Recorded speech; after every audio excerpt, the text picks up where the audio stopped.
Welcome to the Retirement Plan Playbook with Brent, Matthew, and Joshua. This is episode 25, and the topic is the best recession strategies for your retirement account, which we'll get to those in a minute. I heard you guys had played golf recently. How did that go? Well, Brent, it was incredible. I haven't been outside in a while. I haven't really done anything that fun. But to get out there on the golf course with a mask on, social distancing, the nice summer air, it was glorious. How are they taking social distancing measures at the courses? So there's a lot of rules they have in place. You have to wear a mask when you play, which is kind of weird, but then after a while you realize you look cool on the course wearing the mask. You don't pick up your friend's clubs anymore. You know how you used to help your friend out and pick their clubs up? You just leave them on the course. Because it never hurt to pick up anybody else's clubs. Exactly. You can't touch the flag stick anymore. The pin? And then the pin, exactly. And then you can't go in the clubhouse. Which is probably obviously the best way for them to keep any type of spread. I heard, I don't know if you had said this, but the golf carts. That's right, the golf carts. That's the best part. You know what's awful is playing golf with someone in your cart. You know what's great is being by yourself playing it. Because you just get to go right to your ball. You don't have to find your partner's ball. Did you guys find yourself playing faster that way? Slower. Oh. At least Yeah, I it thought was it was slow. It was a little slower. And I think it was just nice to be outside, so we were enjoying the camaraderie of it. But when you walked up, I mean, they had, country club workers wiping down all of the carts as you're getting there, sanitizing them, spaced apart for you to, put your stuff in your cart. So their system seemed pretty good. Would you agree, Matt, as far as keeping it safe and getting out there? Absolutely. It seemed incredible. And I would actually like to at least play twice a month for the rest of summer, maybe even more. Once a week would be ideal because it was so much fun. It was a nice, safe activity. I never felt like I was going to get the virus. I mean, geez, you're probably more susceptible to get the virus at the grocery store. I agree. Than you are outside on the golf course playing golf by yourself. I remember hearing stories over the last 5 to 10 years that usage of golf courses was just going down a lot. I have to imagine that this kind of gives it a resurgence right now. As soon as we finished, that's what I thought. I'm like, man, golf is about to boom. We should look at some golf stocks like Callaway or something. Yeah, we were talking about it while we were on the course. This is what golf might have needed. I mean, we were looking at tee times for the next weekend, and everything in the morning was already booked. I know LA is still not open up, and it's mostly San Bernardino County and Riverside County, but this is exactly what golf might have needed. Because I can't think of anything else right now that's sort of exercise and sports that's open right now. No, I can't think of anything. Other than a Peloton bike, right?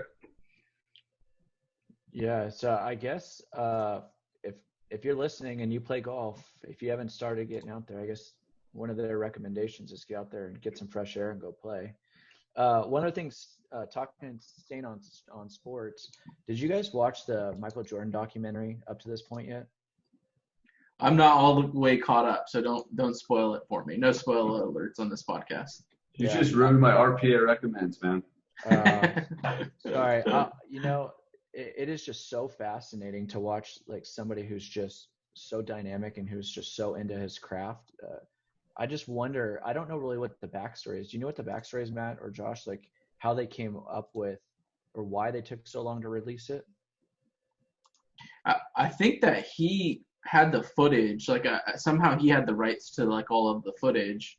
And it wasn't until I think 2016 when LeBron won that championship that he said, I'm ready to release this now. And I don't know if it was more of a competition thing. I know he talks about him being so competitive, but, the world kind of thinking that LeBron is, one of the best maybe motivated him. But in what I read is during that parade is when he called the producers or whatever and said, I'm ready to release this footage, was during that 2016 championship parade for LeBron. Yeah, I think one of the most captivating things about the whole documentary to this point is just listening to him talk and talk about recapping what some of those conversations that he had or some of those games were. And it's amazing to me, like athletes just have this memory of so many specifics of every game. I mean, they play how many games and they just remember the fine detail of each game. It's incredible. Yeah, I agree. Absolutely. Uh, how do you guys think that people are going to really take summer vacations? I mean, are you planning on taking a vacation? Like, how are you going to take a vacation? There's not a lot of flights going out. You're not going many places. How are you going to kind of decompress this summer? I haven't thought that far, man. For me personally, I don't see travel as being worth it. I mean, maybe we're out here in Southern California, so maybe a trip to the beach, trip to Palm Springs. But right now, when I drive out from LA to my parents' house or my wife's parents' house, it feels like a vacation. So, Yeah, and we haven't really discussed too many future plans. One thing that's coming up for me is my 1 year wedding anniversary. So we both kind of agreed that it's not going to be really a long distance vacation or somewhere Right. we're getting on a plane for. So, I guess it's more about trying to think of some creative ideas for future vacations, but nothing really set or nothing really that we've talked about that we've planned. Yeah, I think people are at the point where they want something to look forward to, and schools are just about, getting close to wrapping up.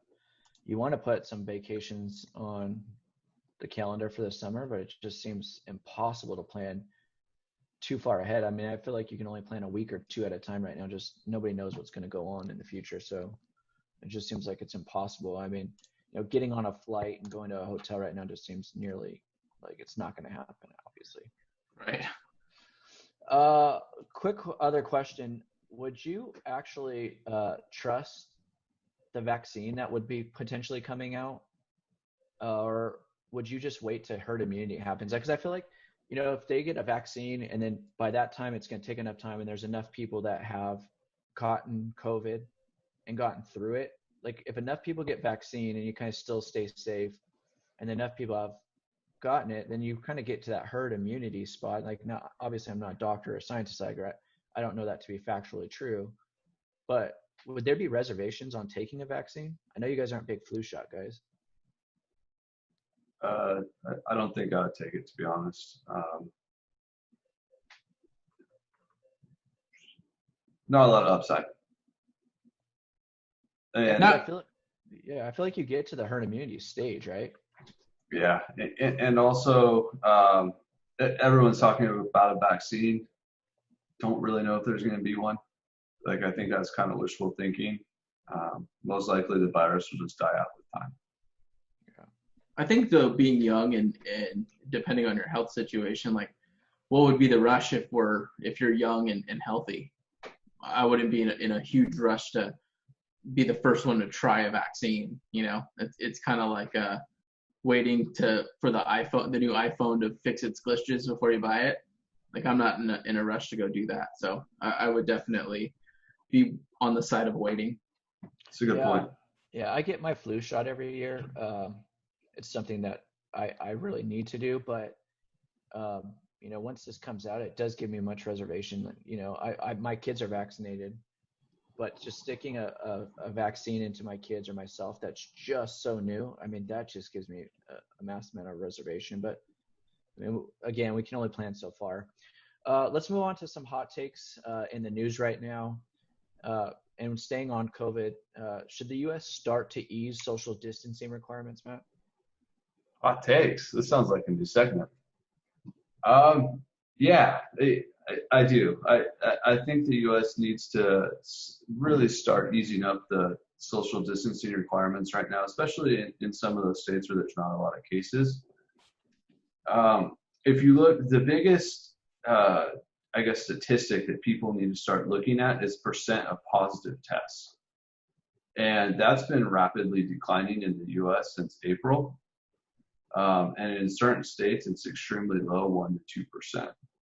And we're at a point where the longer you hold the economy stays closed, the more long-term damage you're going to do. You're going to end up impacting more people from a poor economy than you are from actually getting the virus. Yeah, and I feel like the country is very divided on their feelings about this. I mean, you're starting to see protests that are becoming more dense. You're having more of a political divide for whatever reason. This has become so political now almost. And it's either there's all these people are like, no, we need to stay in longer. Let's follow the science. Let's take care of our health. And then all these other people that are like, get this economy back going and get it back fast. It seems like we're very divided. Yeah, I mean, I say let those people do it though, right? Like, I'm personally, if they open the economy, not going to go out to a restaurant and dine. To me, it's not worth the risk. To someone else, though, it might be. I'm not going to go to a gym. Did you see that New York Times article out the other day about places where coronavirus was spread the most? Yeah. Gym's like the highest one on there. I'll just work out in my house or go for a run. I don't need to go to a gym. But I think there's been enough time for us to actually be smart about the easing, right? There's just we kind of see, like Matt said, there's the research now about where it spreads the fastest. There's just, all of our precautionary measures, we're now comfortable with them and how-tos. So I think that with a lot of, the time that's passed and starting to ease is going to be beneficial. And especially for a lot of these small businesses. I mean, even Mother's Day weekend, such a big weekend for small businesses. And, look, they're going to struggle. They wait for this weekend. And who's to say now we don't have the tools and the knowledge to do curbside pickup for small businesses, that are selling products or services or anything like that. So I definitely on the side of we should definitely smartly start to ease, the social distancing requirements. My feeling is that every business owner, CEO has had the last 2.5 months to really start thinking about and planning about once they start reopening, how to do it safely and comfortably. So it's not like it's just being thrown on every business. Even us for our business, where we've thought of many ideas of what we need to implement to get our business back, get people back in the doors, and just different ways that we could do it. I think there's been enough time that each business should take the right measures and they can open. Michigan was very strict on the measures that they put. Like they shut down like parts of their stores where people couldn't go to. I mean, why don't you just limit the amount of people that go in the stores and leave all of that open? I think just some people got so extreme. But right now, if companies are smart, America's smart, our country's smart, we have smart people running businesses. If we're just smart about it, if every company is smart about it, most businesses should be able to open it in some capacity. Right. I agree. Yeah. And like I was even thinking about all the different suites in our building.